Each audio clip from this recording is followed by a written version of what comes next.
Okay. Good morning, everyone. Good morning, everyone. Let's get started.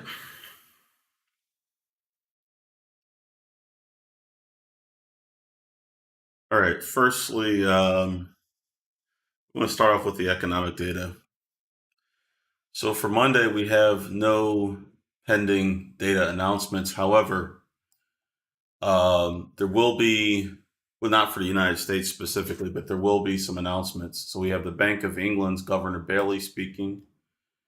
Then we'll have, at some point in the day, the Bank of Japan's Governor Kuroda speaks, which will be after market close. Usually, the Bank of Japan, they don't speak until sometime in the late evening here, or could be early evening too. But it will be well after market close.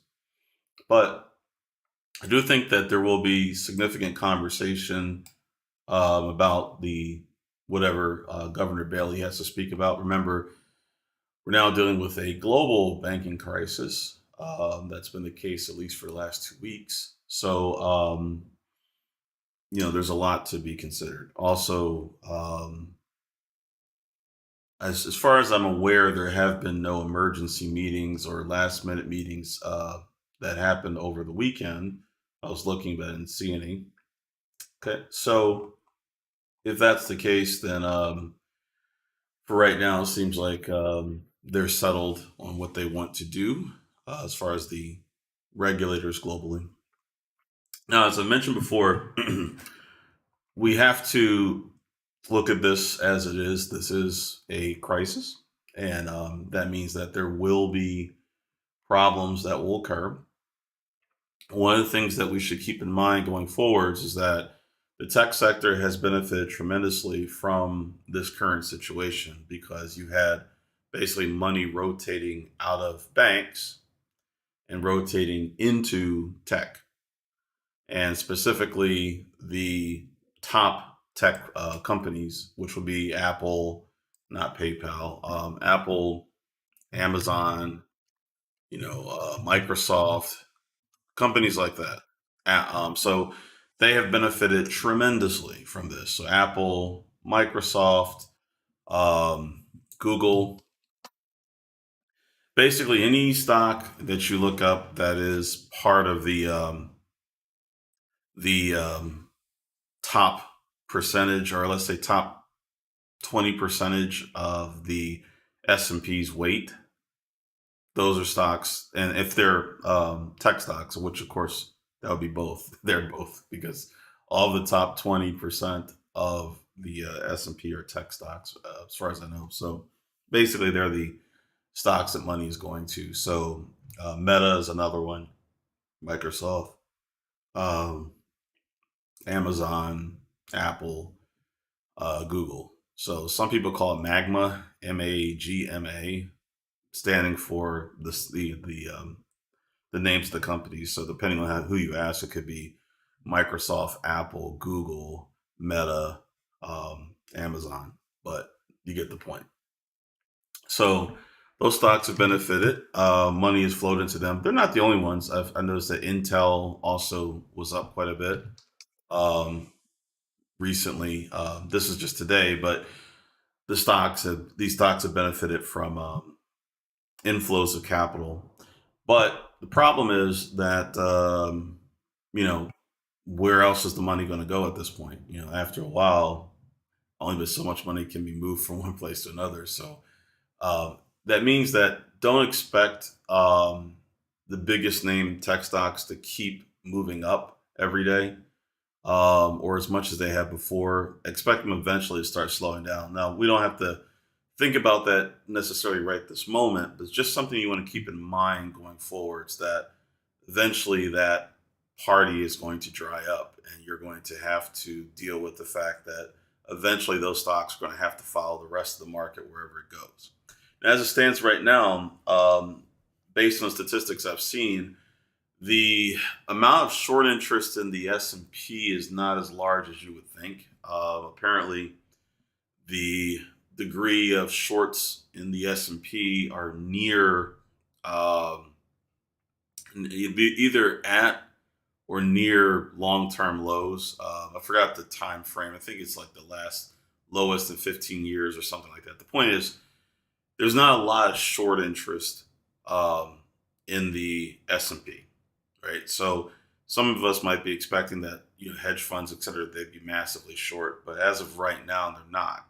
That doesn't mean they won't become that, but it means right now they're not. But you could also interpret it another way. It could be interpreted as a cycle. In other words, once you get to really low levels, then typically what happens next is it flips and you start to see more short selling. For example, there was a very low amount of short sellers prior to February of 2020. But then as late February kicked in, you started to see an uptick, a sharp uptick in short selling of the indexes like S&P, the SPY, for example, the Spider ETF. And then as the month progressed through, the peak of the short interest basically coincides with the biggest decline in the market, in March. So in short, um, that's something that it happens in cycles anyway. You'll see it go high, then it go low, then it go high. So right now we're in apparently a lower cycle. At least that's the data I saw. Some people are saying different, but that's what I saw. So I'll just go with the numbers that are published at least. So in short, it doesn't look like we have a massive amount of betting to the downside. So we could still see the markets go up, even though the situation clearly is not good. But just like February, if we think back to 2020, the time to expect a transition in the market was in late January. If you were paying attention, the markets, at least, were signaling that by the options premiums were really high going into February, really, really high. So, in short, as you got into February, they got higher and higher. Then eventually the market broke, as the coronavirus started to spread rapidly. So um, we don't know how this situation is going to play out, if it's going to be fast or slow. My guess is that it'll probably be slower, but we'll see. But whatever the case may be, there's no easy way to solve this particular banking crisis. It just basically has to work its way through the system. And how fast that happens depends on basically how quickly people want to move their funds around, I guess. So we'll see. All right, that being said, let's look at what was moving on Friday. On Friday, PayPal was a good performer. Okay. We had a lot of good performers. Oh, sorry, PYPL. There you go. So PayPal, nice move. Started off fairly flat, but then generally moved up for the day. Not the cleanest move. Did not get to target number two, but decent move. Similar for Microsoft. Similar for Google and Intel. Um, Actually, Google didn't do so well. Sorry, take that back. Google was fairly flat. And now I'm thinking about that wasn't a good performer. Google was pretty flat. Netflix had a decent day. Nice move up generally. So most of these stocks, they have a few things in common. They just tended to move fast at the open. And then after that, that was it. So if you didn't catch them at the beginning, Mondelez actually was a really good performer. That one went to target number two and then some. Um, Microsoft only got to target number one. Intel only to target number one. Um, Netflix only to target number one. Qualcomm, the same thing. Apple didn't reach target number one. Let's see.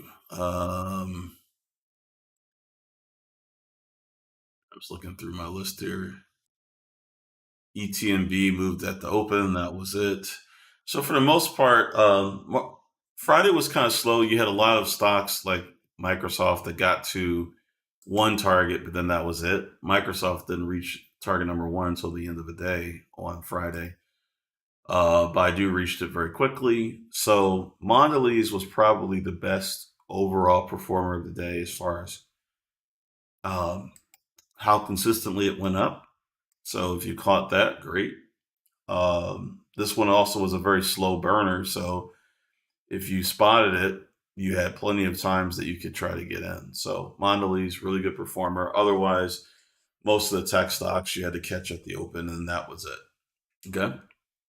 Now, as far as banking stocks were concerned, for the most part, they did recover on Friday from their lows. But again, we'll see how they play out. So if you're still trying to trade the banking stocks every day, I wouldn't focus that much attention on it. Again, you want to catch things when there's a situation immediately at hand, not after after a period of time the effect wears off. So you don't want to just constantly chase them. So in other words, PACW, while it did have a where's that day? Well, on Friday, it did mostly go up. I mean, we all, and now overnight it actually is up as well. We just have to pay close attention to what it does on a day-to-day basis. If it's really moving that day, then fine, take a look at it. But I wouldn't just watch them and trade them just for their own sakes. I mean, that's the trap that a lot of people ran into with Bed Bath and Beyond. That after the activity was over, you know, people were still trying to force the issue with that stock, which it's not really much going on with Bed Bath and Beyond. That's why you don't hear me talk about it anymore. And these banking stocks will come in and out of of activity.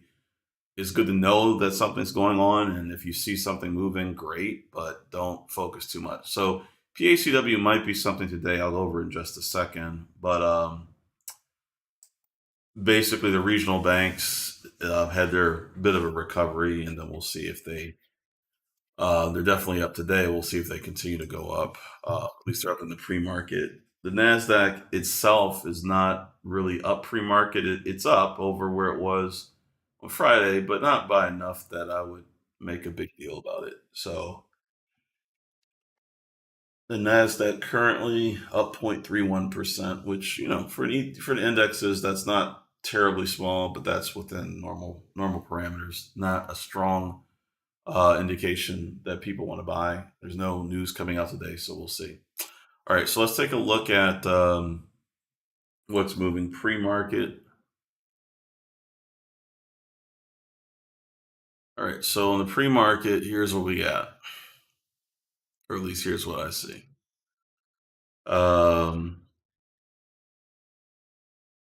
VORB is still trading under $1, but as you can see, it is moving closer and closer to the mark. As of this pre-market, it did reach a high. Actually, let me use a different chart.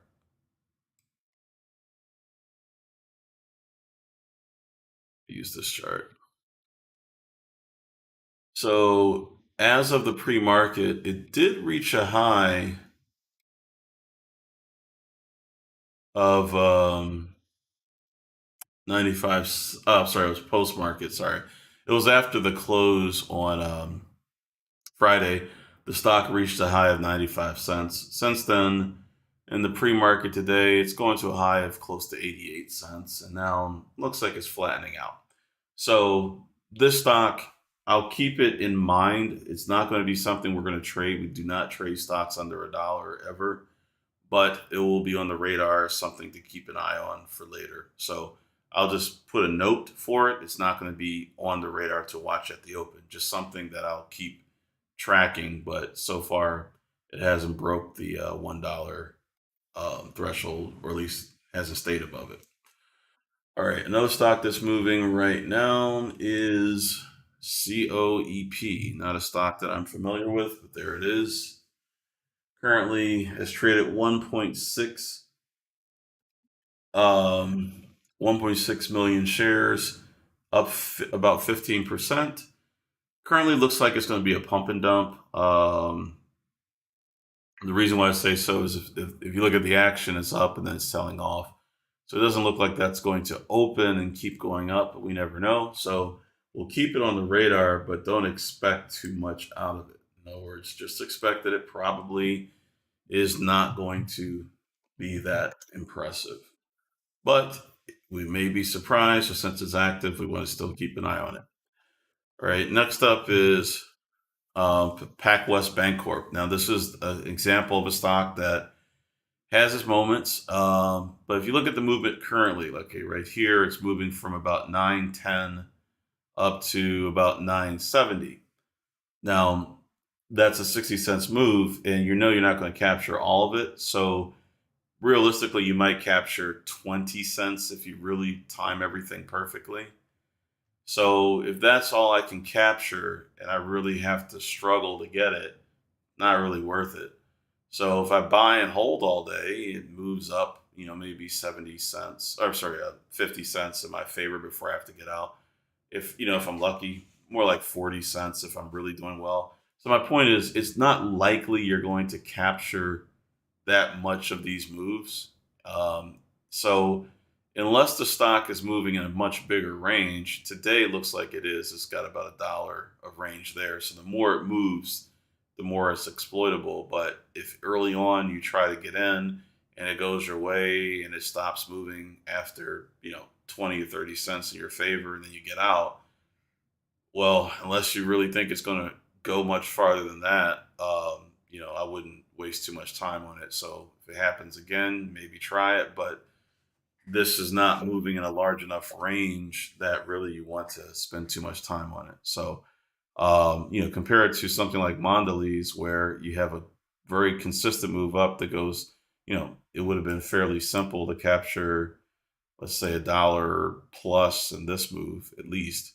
So, 5 times the reward. Obviously, the stock costs more, but so what? I mean, you park the money in it, and if it's working, let it work, right? In this case, you could even add it shares as you went. So the point is, PACW is on the list; it's on the radar. But if it's not doing much after the start, if it's barely making any movement, even if it's a good percentage move, remember you have to pay fees. So you don't want to trade too much unless the stock is actually generating a good return on your time and on your money. All right, currently Tesla is up pre-market very sharply. It does look distinctly more bullish than the Nasdaq as a whole. So let's pull it up and take a look really quick. So here we go. You can see this nice breakaway there. Okay.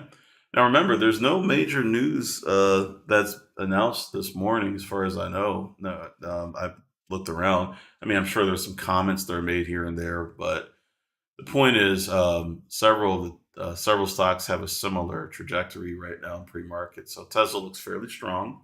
So this could be a strong day for it. So we'll see at the open if it continues to go up, if it sells off, or what does it do. Um, Berkshire A, sorry, Berkshire Gray, not A, BGRY is up, but this is off of merger news. It says here Berkshire Gray shares are trading higher after the company announced it entered into a definitive merger agreement with SoftBank Group for uh, a go private transaction. Okay, so I guess that means this stock is going private. I'm assuming. Oh, there is. Yep. 140 a share. Yep. So this is going to be acquired at 140 a share. That was news from last week. So this stock is done and done and done. So nothing to do with this stock anymore. So if you see it on your radar, just skip it. Since it's already trading at 137, it basically has 3 cents a share to go until it reaches the. Sorry, give me 1 second.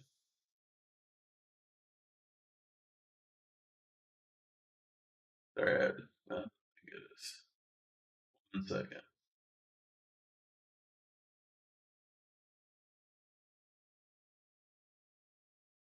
All right. Sorry, got not to press the enter button. Um, Actually, what did that? Hold on a second.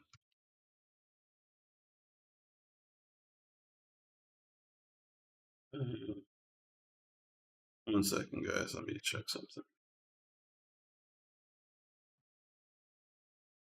Ah, that's what it is. Okay.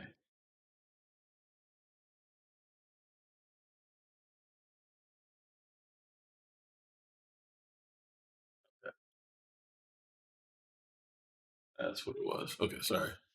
Trying to figure something out. So BGRY was the symbol again, and that one just ignore that. Okay.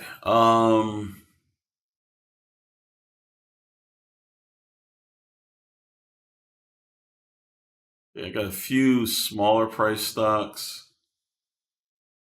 but they're not in the price ranges that we want, so I'm going to ignore them for now. They're all under $1, so I'll skip those. So BXRX. Let's take a look. So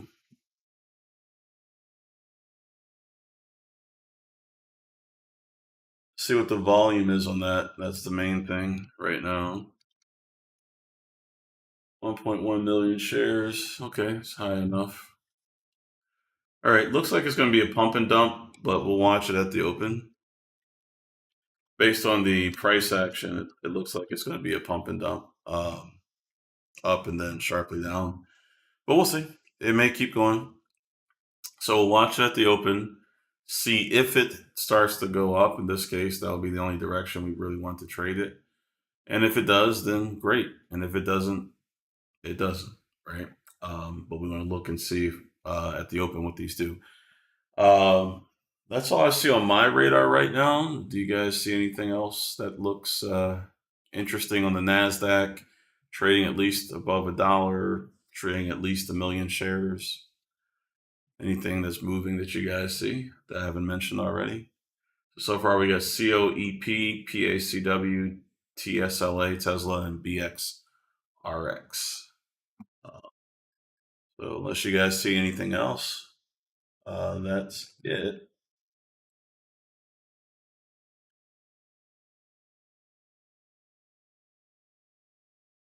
All right, let's take a look. Sure.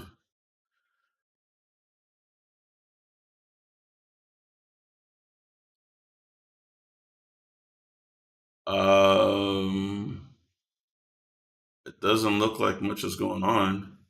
Shares are halted. News pending. Didn't say what the news is, so okay. So this is it. No volume, but it is halted currently, so we'll have to find out. My guess, I haven't checked what I don't know much about this company. This is their data. Oh, that's it. Yeah.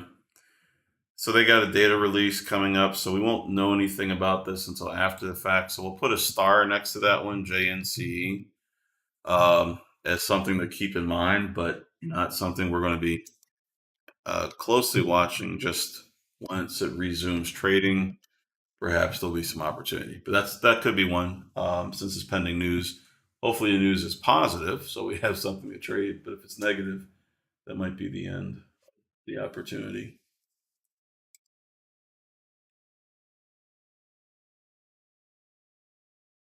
All right, folks. So it looks like that's it for today. So I'll go ahead and wrap up for the pre-market pulse, and then I'll jump into the coaching room in just a second. For those of you who are not part of the program, I know sometimes people watch this broadcast who are not part of our program. Be sure to check out fundertrading.com, which is our website, where we go over how we fund traders to trade for our account. Also, be sure to like and subscribe to the channel, so that way you can continually get updates on each broadcast and any other content that we upload, which I do upload content fairly regularly. All right, folks, other than that, have a great morning, and I'll see you guys in the coaching room shortly.